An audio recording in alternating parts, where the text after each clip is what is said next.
Good morning, my dear students. Good morning, sir. How are you feel today? I'm fine, sir. Thank you very much. आज मैं आप लोगों को एक राज की बात बताने जा रहा हूँ। जानना चाहेंगे? Yes, sir. राज की बात बताने जा रहा हूँ, जानना चाहेंगे? Yes, Yes or no? Yes, sir. Yes. If you want to be a perfect student, अगर आप एक अच्छे छात्र बनना चाहते हैं, पूर्ण छात्र बनना चाहते हैं, तो क्या करना होता है? उसके लिए 3 चीज जरूरी है। किसी भी मैटर पर, किसी भी सब्जेक्ट में या किसी भी पॉइंट पर आप कमांड करना चाहते हैं, तो उसके लिए 3 चीज जरूरी है। जानना चाहेंगे? बोलिए यस और नो। Yes, sir. उसके लिए केवल 3 चीज है। Practice, practice, practice. अभ्यास, अभ्यास और अभ्यास। जब आप अभ्यास करेंगे तो निश्चित रूप से वही अभ्यास आपको किसी भी क्षेत्र में, चाहे आप स्टूडेंट हैं या जिस भी क्षेत्र में हैं, आपको वो पूर्ण बना देगा। किसी भी सब्जेक्ट में आप कमजोर हैं लेकिन बार बार अभ्यास कर रहे हैं तो क्या होगा? निश्चित रूप से आपको वह सब्जेक्ट जो है उस पर आपको कमांड हो जाएगा। आप उस पर बिल्कुल कमांड कर लेंगे। इसीलिए practice, practice and practice. So you should always do practice in your field because you are a students and a student should do always practice for your subject matters. अभ्यास ही आदमी को पूर्ण बनाता है। It is said that practice makes a perfect man. Practice makes perfect man. Practice से ही हम लोग आगे बढ़ते हैं। कहा जाता है ना कि रिवीजन गिव्स डिवीजन।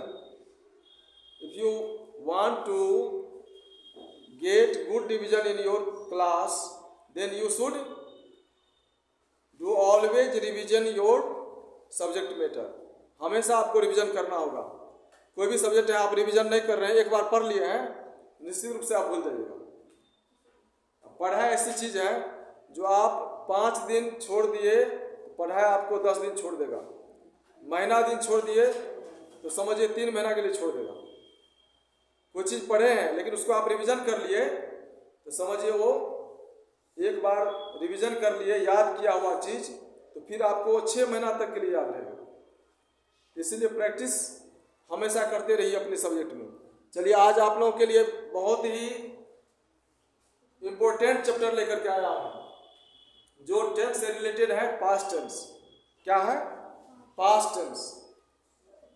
पास्ट तो हम लोगों को अच्छी तरह से जानना है क्योंकि हम लोग के जीवन में भी पास्ट पीछा नहीं छोड़ रहा है। जीवन में हमारा पास्ट जो है, बीता हुआ समय हमें पीछा छोड़ता है क्या? बिल्कुल नहीं, पीछा नहीं छोड़ रहा है। इसीलिए पास्ट को जानना अच्छी तरह से जरूरी है।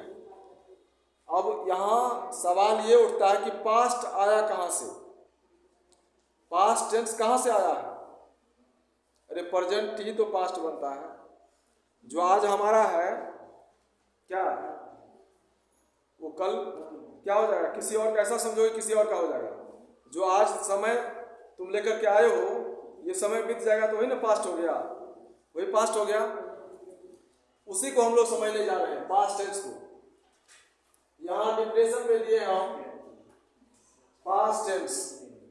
पास्ट टेंस क्या है? पास्ट टेंस इसका क्या होता है शाब्दिक अर्थ हिंदी में? भूतकाल। भूत माने बीता हुआ। भूत का तात्पर्य ये नहीं हो गया कि जो लगने वाला भूत होता है, भूत प्रेत, वो सब नहीं। भूत यानी बीता हुआ समय। यहाँ डिफिनेशन हम दे रखे हैं, a verb that refers to past time.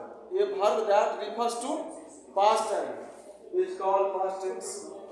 ऐसी क्रिया या ऐसा क्रिया जिससे बीते हुए समय का बोध हो उसे पास्ट टेंस कहते हैं।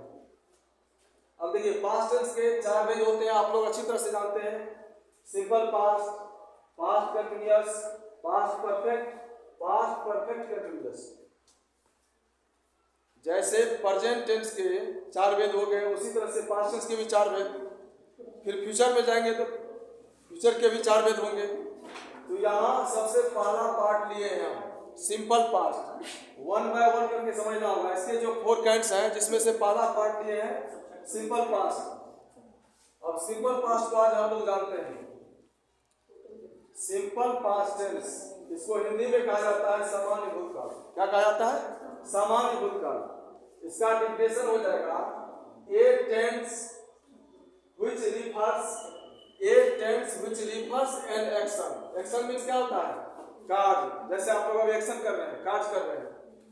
Action that happens in a general way, that happens in a general way at past moment। past moment it means past समय, बीते हुए समय में। तब then means होता है तब, then it is called simple past tense। जब कोई कार्य समान रूप से भूतकाल में होता है तो उसे हम लोग समान भूतकाल कहते हैं। इसका हिंदी में भी लिख दिया डिफिनेशन, यहाँ ध्यान दीजिए। जिस टेंस से यह ज्ञात हो या मालूम हो या जानकारी हो कि कोई काम भूतकाल में समान रूप से होता है तो उसे सामान्य भूतकाल कहा जाता है। सामान्य भूतकाल कहा जाता है। यहाँ एक बॉक्स में हम लिख दिए, ये मेरे चैनल का नाम है, ये मेरे चैनल का नाम है @सीखो इंग्लिश 101। चलिए इस टेंस को हम लोग पहचानेंगे कैसे? हर एक टेंस का कोई न कोई पहचान होता है। यहाँ पहचान दिए हम हिंदी के वाक्यों के अंत में। हिंदी के सेंटेंस को हम लोग पकड़ेंगे तभी ये पकड़ में आएगा। पास्ट टेंस, हिंदी का कोई सेंटेंस कोई बोल रहा है, उस सेंटेंस को आप गौर से सुनिए, फिर उसमें आप माथा लगाइए ये सेंटेंस किस टेंस को फॉलो कर रहा है, तब ना वो बन पाएगा सही से। तो उसके लिए पहचान दिमाग में रहना चाहिए। हिंदी के वाक्यों के अंत में हमेशा क्या लगता है? या ये ही। क्या लगता है? या ये ही। यही हमें बताता है कि काम जस्ट समाप्त हुआ है। काम जस्ट समाप्त हुआ है, ये लगा ही रहता है या ये ही। या इसके साथ आप ये भी लगा सकते हैं, या था, ये थी, ये थे। या था, ये थी, ये थे। क्योंकि पास्ट टेंस का पहचान क्या है? था, थे, थी। लास्ट में था, थे, थी लग जाता है। अब एग्जाम्पल लेते हैं एफर्मेटिव सेंटेंसेस। 4 तरह से हम एग्जाम्पल ले रहे हैं ताकि आप लोगों को कोई भी सेंटेंस बनाने में कोई कठिनाइयां नहीं हो और ना किसी तरह की परेशानी को झेलना पड़ेगा। चलिए स्ट्रक्चर। एफर्मेटिव सेंटेंस का क्या होता है? शाब्दिक अर्थ। एफर्मेटिव सेंटेंस का शाब्दिक अर्थ होता है कथनात्मक वाक्य। क्या होता है? कथनात्मक वाक्य या साधारण वाक्य। स्ट्रक्चर है subject plus V2 plus object plus other verb. इसमें कौन सा वर्ब यूज हो रहा है? V2, वर्ब का दूसरा रूप। कौन सा यूज होगा? वर्ब का दूसरा रूप। ये जार इनको भूल जाएंगे क्योंकि हम लोग पास्ट टेंस में हैं। Subject plus V2 plus object plus OW। यहाँ एग्जाम्पल है उसने मुझे गाली दी। उसने मुझे गाली दी। इस तरह का सेंटेंस स्पोकन में बार बार यूज होता है। उसने मुझे गाली दी, सब्जेक्ट हो गया उसने। दी, गाली देने का क्या होता है? गाली देना मेन वर्ब हो गया। गाली देने का क्या होगा इंग्लिश?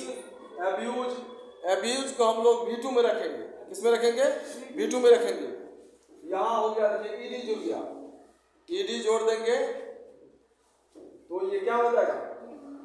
V2 में बदल गया। एब्यूज से बन गया एब्यूज्ड। ही अब्यूज्ड मी। ही अब्यूज्ड मी, उसने मुझे गाली दी। सेकंड है आपने मेरा नाम भूल गया। आपने मेरा नाम भूल गया। या आपने मेरा नाम भूल गया। क्या लग गया? या लग गया। पहचान में आ गया आपको? सिंपल पास्ट है। इसमें दी, ई लग गई ना लास्ट में, दी, ई का उच्चारण आता है। उसी तरह से या आपने मेरा नाम भूल गया, सब्जेक्ट हो गया यू, तो यू आ गया और यू के साथ मेन वर्ब को लाइए। भूल जाना का क्या होता है? फॉरगेट। फॉरगेट का V2 फॉरगोट। फॉरगेट का V2 क्या होगा? Forgot. You forgot my name. You forgot my name. Next है नेहा ने मोहन को एक गिफ्ट दी या दिया। नेहा ने मोहन को एक गिफ्ट दी, उपहार दी, ऐसा भी कह सकते हो। नेहा ने मोहन को एक गिफ्ट दी। नेहा यानी देना का इंग्लिश क्या होता है? गिव। गिव का V2 गिव। वर्ब का 5 फॉर्म्स होता है, V1, V2, V3, V4, V5। इसमें सिंपल पास्ट टेंस में केवल V2 का प्रयोग करना है। Neha gave a gift to Mohan. Neha gave a gift to Mohan. मैं गया, क्या होगा? मैं गया, आई वेंट। क्या होगा? I went. तुमने पढ़ा, तुमने पढ़ा, क्या हो जाएगा? You read. मोहन ने श्याम को देखा, मोहन ने श्याम को देखा। ये सेंटेंस क्या कह रहा है? ये सेंटेंस कह रहा है कि जस्ट मोहन अभी श्याम को देखा है, देखने का काम समाप्त हो गया। मोहन ने श्याम को देखा, तो Mohan saw Shyam. See means देखना होता है, सी का V2 क्या हो जाएगा? सॉ हो जाएगा। तो मोहन सॉ श्याम। मैंने एक पत्र लिखा, बनाइए, मैंने एक पत्र लिखा। मैंने एक पत्र लिखा। राइट मीन्स लिखना, राइट का V2 wrote. I wrote a letter, I wrote a letter. हम लोग स्कूल आए, हम लोग स्कूल आए, अर्थात क्या? आप जस्ट स्कूल में आ चुके हैं, ये प्रवेश कर गए हैं। आए ये लग गया ना, क्या हो जाएगा? हम लोग स्कूल आए, हम लोग स्कूल आए। We came to school, we came to school. चलिए इस स्ट्रक्चर को आप लोग जो है समझ गए होंगे। फिर चलते हैं नेक्स्ट पॉइंट, निगेटिव पर। नेक्स्ट पॉइंट पर चलते हैं। नेक्स्ट पॉइंट पर जाने से पहले ये चीज जान लीजिए, ये जो है बेसिक चीज है जो आप पढ़ रहे हैं, ये सभी कंपटीशन के लिए भी अनिवार्य है। कंपटीशन में पूछा जाता है फिल इन द ब्लैंक्स के रूप में। जब टेंस की जानकारी आपको हो जाएगी तो कंपटीशन में ऐसा कोई क्वेश्चन आएगा तो आप आसानी से बना लेंगे। चलिए नेक्स्ट पॉइंट है इसी का, negative sentences. Negative sentences of this tense. इस टेंस का नकारात्मक वाक्य, इस टेंस का नकारात्मक वाक्य। स्ट्रक्चर है subject plus did plus not plus V1 plus object plus other word. केवल इसमें आया क्या? नॉट आ गया। और जब ये नॉट आ जाएगा, नॉट लाने के लिए हम लोग क्या लाए? डिड को लाए। क्या लाए? डिड को लाए। जब तक डिड नहीं आएगा इसमें तब तक नॉट का यूज हम लोग कर ही नहीं सकते। और नॉट आ गया तो यहाँ V1 आ गया। इसको ध्यान में रखिए, जब ये डिड का प्रयोग करेंगे तो V1 आ जाएगा। वैसे पास्ट टेंस में V2 का प्रयोग होता है, लेकिन डिड आ जाने पर V1 आ जाता है। एग्जाम्पल से समझिए, मैंने नहीं खाया, मैंने नहीं खाया, मैंने नहीं खाया, क्या होगा? I did not it. It V1 हो गया, इट जो है V1 हो गया, डिड आया, इसलिए यहाँ पर V1 का प्रयोग हुआ। शिक्षक ने यह पाठ नहीं पढ़ाया, शिक्षक ने यह पाठ नहीं पढ़ाया। क्या लिखेंगे? The teacher did not. Did not को आप जोड़ सकते हैं, डिड और नॉट को जोड़ देंगे तो क्या होगा? डिडंट हो जाएगा। Didn't. The teacher didn't teach this lesson, the teacher didn't teach this lesson. चलिए नेक्स्ट पॉइंट है interrogative sentences of this tense. इसका नेक्स्ट पॉइंट है interrogative sentences of this tense. प्रश्नवाचक वाक्य। इंट्रोगेटिव का क्या सेंस होता है? प्रश्नवाचक वाक्य। इसमें प्रश्न पूछा जाता है। मैं बता चुका हूं कि दो तरह से पूछा जाता है, एस नो और WH वर्ड। स्ट्रक्चर पर ध्यान दीजिए, WH word plus did plus subject plus V1 plus object plus other word. क्या है? WH word plus did plus subject plus V1 plus object plus other word. इसमें V1 आ गया, क्यों? क्योंकि डिड आ गया। एग्जाम्पल है, क्या आपने एक गीत गाया, क्या आपने एक गीत गाया, क्या आपने एक गीत गाया। चूंकि क्या से शुरू है तो ये एसनो क्वेश्चन हो गया, इसलिए इसका हेल्पिंग वर्ब डिड है, डिड से बनाना है। Did you sing a song, did you sing a song. Next है वे लोग कहाँ गए, वे लोग कहाँ गए, ये से पहचान गए कि सिंपल पास्ट है, तो वे लोग कहाँ गए।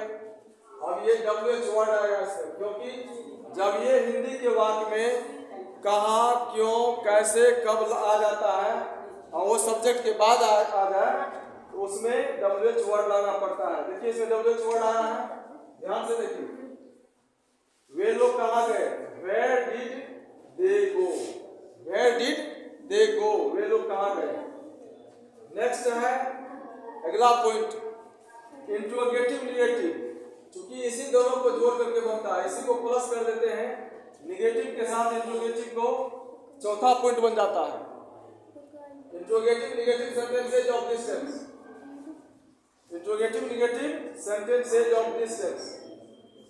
स्ट्रक्चर है WH word plus did plus subject plus not plus V1 plus object plus other word. आराम से समझते जाइए, क्योंकि मैं एक एक पूछूंगा सबसे। WH word plus did plus subject plus not plus V1 plus object plus other word. Subject के बाद नोट को रखा गया है, जैसे क्या है, क्या गीता ने खाना नहीं पकाई, क्या गीता ने खाना नहीं पकाई, क्या नहीं पकाई, खाना नहीं पकाई।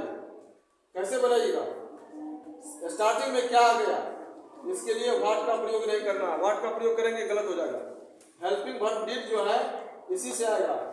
Did Gita not cook food, did Gita not cook food. अगर यही पर आता गीता ने क्या खाना नहीं पकाई, गीता ने क्या खाना नहीं पकाई।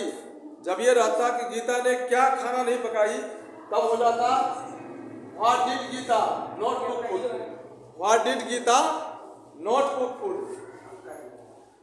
वे लोग कैसे नहीं दिल्ली गए, इसको बनाइए, वे लोग कैसे नहीं दिल्ली गए, वे लोग कैसे नहीं दिल्ली गए। कैसे का इंग्लिश क्या होगा, कैसे कहा,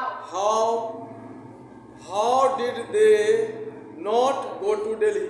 कितना आसान है, how did they not go to Delhi. ये 4 स्ट्रक्चर आप लोगों को दिए हैं, इसे कॉपी में नोट करते जाइए और रिवीजन करते रहिए। प्रैक्टिस कीजिएगा, आपके माइंड में हमेशा ये सेंटेंस बैठा हुआ रहेगा। कोई भी पूछेंगे या कोई ऐसे लिखेंगे तो आपको ऐसा सेंटेंस दिमाग में आएगा, आसानी से आप सही लिख सकते हैं। फिर मिलते हैं नेक्स्ट वीडियो में, तब तक आप लोगों को बाय बाय तो नहीं कहेंगे, टाटा भी नहीं कहेंगे सब्सक्राइब कीजिए, लाइक कीजिए और कमेंट जरूर कीजिए। थैंक्स।